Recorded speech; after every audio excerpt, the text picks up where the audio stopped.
Welcome back to Kleppers Corner, the only show where the world hands me a flaming bag of crises and I light it again. Because who doesn't like a double bird?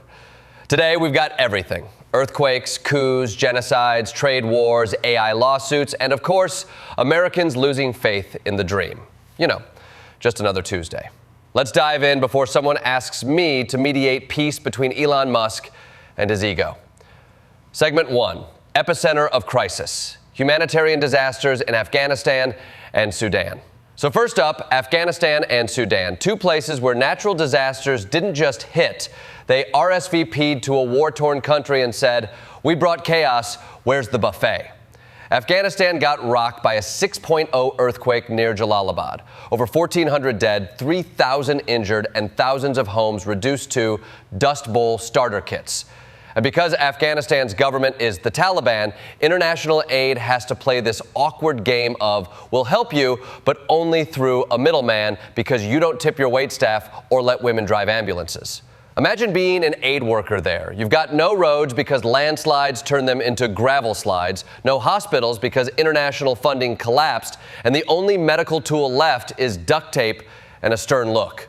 One UN official basically said casualties could reach hundreds of thousands. Translation, it's worse than your college hangover after Four Loko, only with fewer regrets about tattoos. Then Sudan, where Mother Nature saw a civil war and said, you know what this barbecue needs? A landslide. A whole village, Terrasin, buried.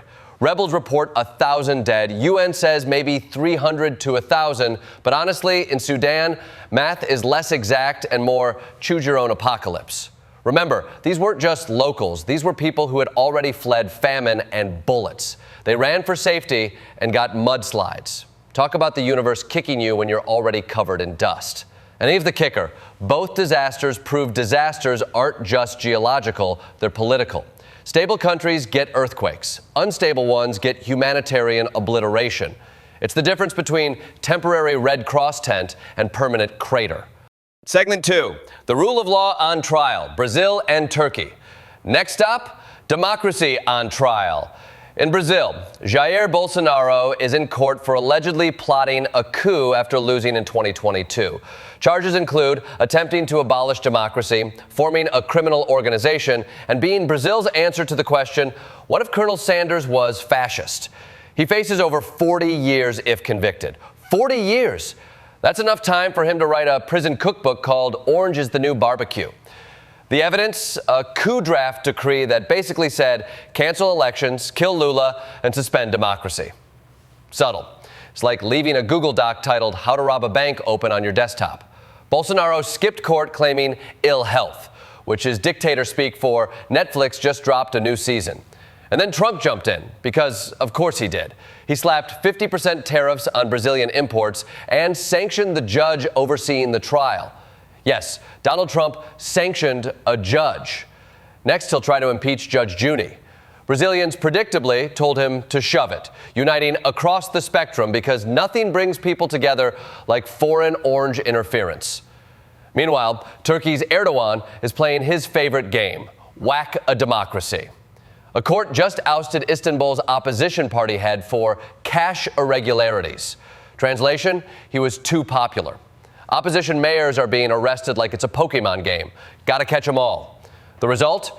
Turkish markets tanked harder than my high school GPA. Stocks down 5%, banks down even more. Investors saw Erdogan arrest mayors and said, time to sell this kebab stock. Together, Brazil and Turkey show the populist playbook. Crush judges, jail opponents, call it justice. It's like democracy cosplay. Looks real until the seams rip and your gavel turns into a sledgehammer.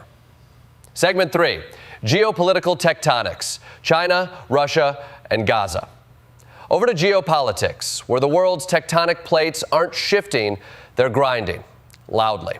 At a summit in Tianjin, Xi Jinping and Putin declared their friendship unprecedentedly high, which in geopolitical Tinder terms means they're in a relationship and looking to third wheel India.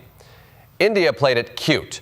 Modi held hands with Putin, rode in a car with him, then whispered to Xi, we're not exclusive, I'm still texting America. Classic situationship. And then Gaza. Israel's expanding its ground offensive. Gaza's death toll passed 63,000, and famine has officially set in. As if bombs weren't enough, people now have to starve, too. Enter the International Association of Genocide Scholars, who voted 86% in favor of saying Israel's actions meet the definition of genocide. That's like the Ivy League of Doom basically handing out a "congratulations, you're accused of the worst crime possible" certificate. Israel called the accusation an embarrassment, which is also how I describe my prom photos, but slightly less genocidal. They argue Hamas hides behind civilians, so civilian deaths are tragic but legal. Meanwhile, Palestinians argue being starved and bombed isn't exactly a Mediterranean spa retreat. Now law professors are wielding genocide conventions like they're lightsabers. Welcome to modern war. Less battlefield, more courtroom drama. Segment 4, the economic pulse, America's mood swing. Here at home, America's economy is like your cousin's startup. Lots of promises, zero profit. Manufacturing shrank for the 6th month straight. The PMI is 48.7. Anything under 50 means contraction. Translation, we're in the economic equivalent of a juice cleanse, except instead of losing weight, we're losing jobs. Why? Tariffs. Executives are literally saying survival only. Imagine being so fed up with Trump's trade war that your quarterly report sounds like a Survivor audition tape. Hiring is frozen, factories are idle, and new orders are shaky. It's like Tinder dates. Technically, you're still getting matches, but the vibe is off. Markets tanked too. Stocks dropped across the board, led by tech. And hovering over it all, a looming government shutdown, because Congress treats deadlines like frat boys treat laundry. Ignore it until it stinks. And the American public? A Wall Street Journal NRC poll found only 25% think they can improve their standard of living. That's the lowest since the survey began in 1987. 2/3 don't even believe in the American dream anymore. So congratulations, the dream is officially canceled. Disney's rebooting it with Elon Musk as the protagonist. Segment 5, Global Briefs, AI, Health, and Political Chaos. Quick hits to round us out. AI just got grounded. Anthropic settled with authors for pirating their books to train models. So the Wild West of AI is over. No more free data buffets. Now it's all you can pay. Soon ChatGPT might cost $19.99 plus royalties to Stephen King every time it writes Spooky Clown. In health, scientists made a drug that starves cancer cells by killing their mitochondria. So finally, a cure that says, sorry cancer, no lunch money for you. And AI is also being used to personalize heart treatment, predicting who really needs blood thinners. Finally, AI that saves lives instead of stealing fan fiction. Elsewhere, protests in Indonesia over lawmaker perks left at least 8 dead, because nothing says public servant like voting yourself a housing allowance while citizens can't afford rent. In Europe, Ursula von der Leyen's flight got GPS jammed, allegedly by Russia, forcing her pilot to land with paper maps. That's right, Europe's top official was guided in like it was 1953. Next time, bring a compass, Ursula. And Belgium said it'll recognize Palestine at the UN once hostages are released, while Trump cut visas for Palestinians entirely. The world, 1 step forward, 3 steps into chaos.